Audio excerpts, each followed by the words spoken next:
Hello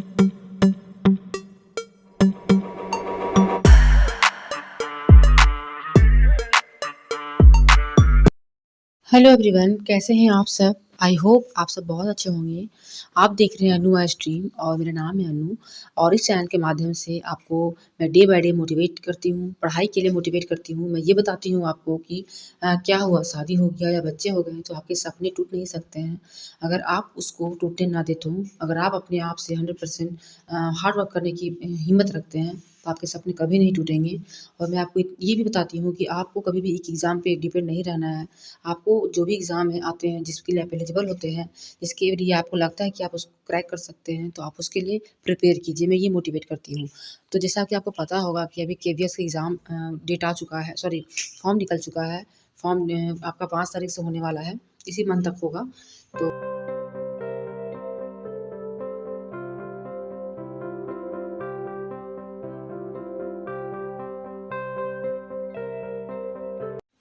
तो जैसा कि आपको ये भी पता होगा कि जो इसका सिलेबस है वो थोड़ा अपडेट हो चुका है, थोड़ा-सा ज़्यादा टफ हो चुका है।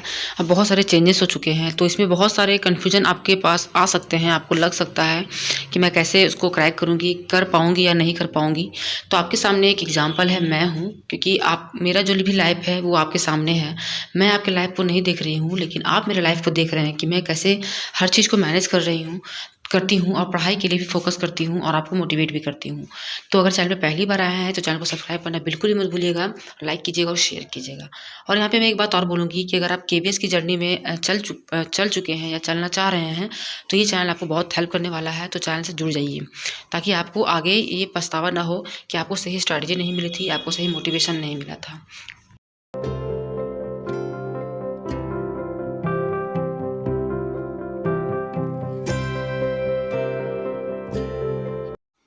तो आज के ब्लॉग में मैं शेयर करने वाली हूँ आपकी जो भी सिलेबस चेंज हुए हैं उसको लेके, क्या चेंजेस हुए हैं, क्या सिलेबस है, क्या पैटर्न हो गया है, कैसे पढ़ना है आपको और उसकी क्या स्ट्रैटेजी होनी चाहिए, प्लस में क्या आपके पास बुक्स होने चाहिए, पहले कौन से टॉपिक को आपको क्लियर करना है, ये सब आपको आज के ब्लॉग में देखने को मिलेगा। तो चैनल ब्लॉग को पूरा एंड तक देखना है। देख सकते हैं प्रिंट आउट है सिलेबस का।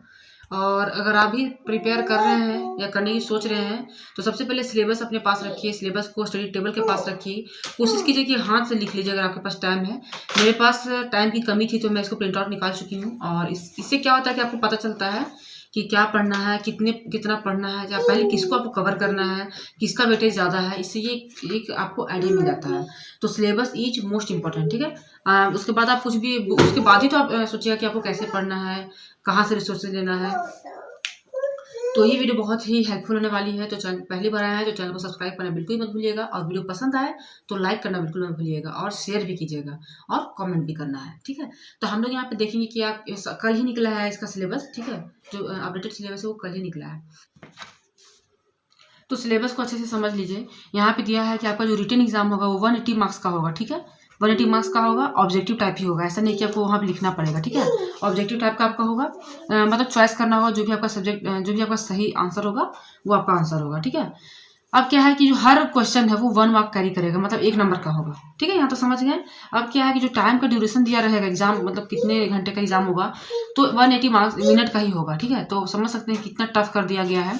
पोस्ट ग्रेजुएट हो गया, टीजीटी हो गया, पीआरटी हो गया, ये सभी के लिए मतलब जो है ये है, क्या बोलते हैं इसको, अपडेट वो सेम ही है, ठीक है। तो उसको हो गया 180 मिनट्स का हो गया, ठीक है। अब ये हो गया, अब आपका ये थोड़ा सा गाइड कर दिया गया कि कैसे इसका एग्जाम का क्या ये है रोल रहेगा। अब आते हैं हम लोग आगे सिलेबस के ऊपर। तो नेचर ऑफ क्वेश्चन कैसा रहेगा वो हम लोग देख लेते हैं, मतलब सिलेबस। पार्ट 1 आपका है, तो पार्ट 1 में आपका लैंग्वेज रहेगा, ठीक है। प्रोफेंसिव ऑफ लैंग्वेज रहेगा, इन लैंग्वेज रहेगा, जिसमें जनरल इंग्लिश रहेगा, जनरल हिंदी रहेगा। 10 क्वेश्चन रहेगा, 10 क्वेश्चन मतलब 10 मार्क्स का रहेगा, ठीक है। यहाँ तक क्लियर हो गया। अब आते हैं पार्ट 2।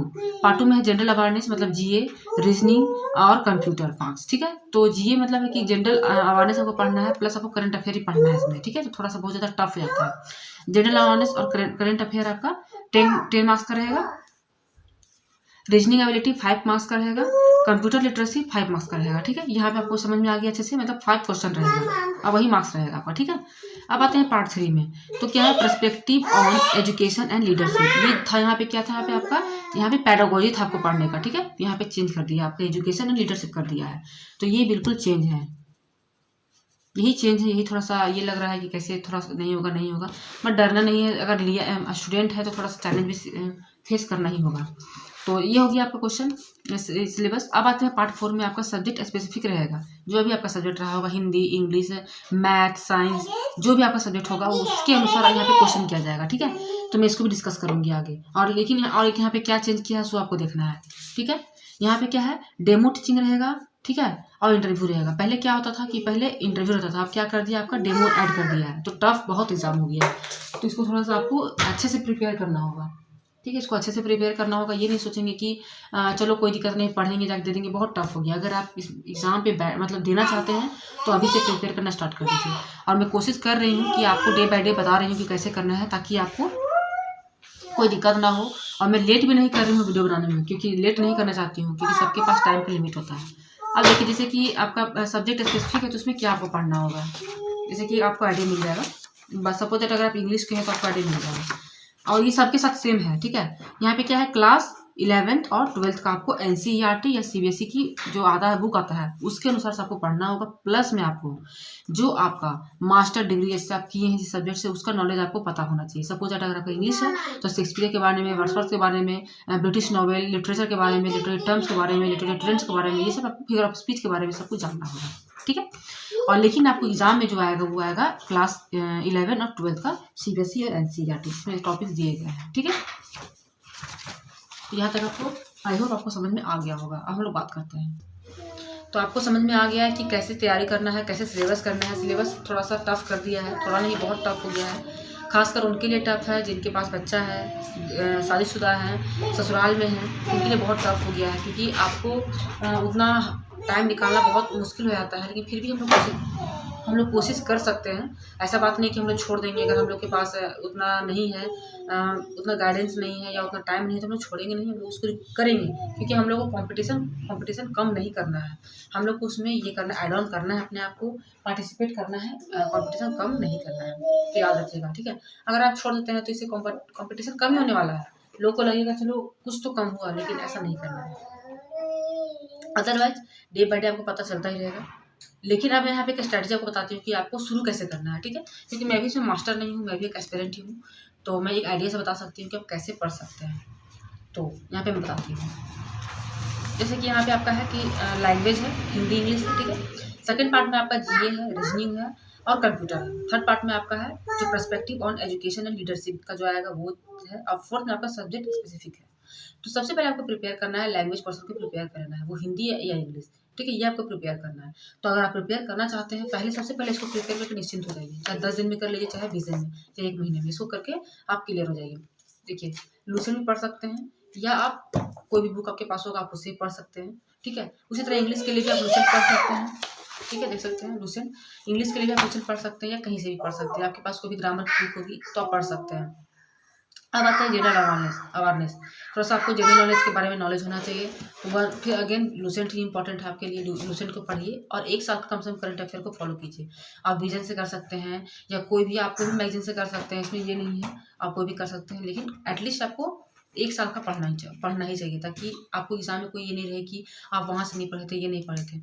तो आपका क्या है कि कोशिश कीजिए कि 1 मंथ के अंदर में आप हिंदी, इंग्लिश और प्लस में GK को कंप्लीट कर दीजिए, ठीक है। मतलब फर्स्ट डे का कंप्लीट कर दीजिए, सिलेबस को कंप्लीट कर दीजिए। उसके बाद आपका आएगा सब्जेक्ट रीजनिंग। तो रीजनिंग हम लोग लास्ट में रखेंगे, और कंप्यूटर का जो है वो आपका 10 दिन में कवर हो जाएगा, ठीक है। तो अब आते हैं पार्ट 3 जो आपका एजुकेशन लीडरशिप है। इसमें आपको कम से कम आपका आई थिंक अगर आप नहीं पर भी तो आपका 1.5 महीना आपका चला जाएगा, क्योंकि इसमें अच्छा खासा टॉपिक है, ठीक है।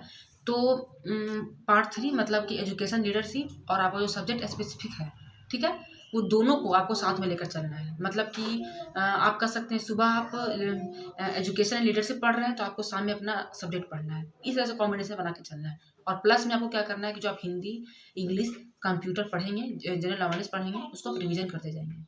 तो और रीजनिंग हम लोग लास्ट में करेंगे। जैसे कि एग्जाम आएगा तो उसके 10 दिन पहले भी आप रीजनिंग कर सकते हैं, नो इशू।